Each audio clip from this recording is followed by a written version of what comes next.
Question number 15 says that the orders for 1 liter over 8 hours using a 20 GTT per ml delivery system. And they want us to calculate the rate of flow, and then after 3 hours 700 mLs are still left, and then they want us to calculate the new rate in order to finish on time.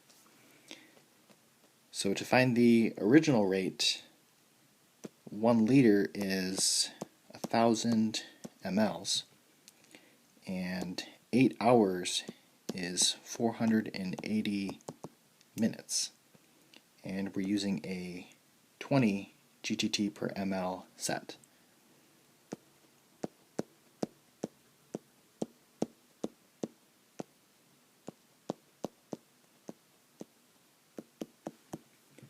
So if I calculate this,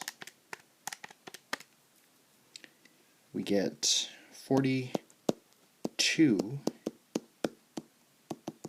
GTT per minute.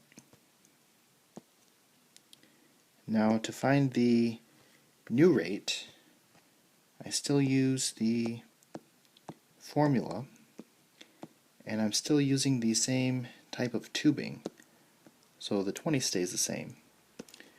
But we need to remember that it's the time that's left, and it's the amount that's remaining in the bag.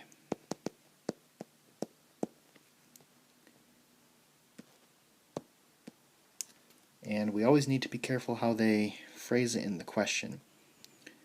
So it says after 3 hours 700 mLs are still left. So the 700, I can put that in automatically because they're directly telling me that 700 are left. So I do not want to subtract that. But with the time it says after 3 hours. So 3 hours have passed, and the original time frame was for 8 hours.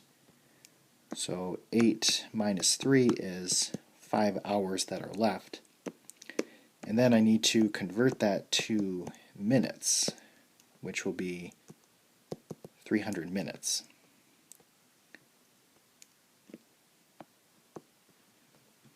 And if I multiply 700 times 20 divided by 300, then we get 47 GTT per minute.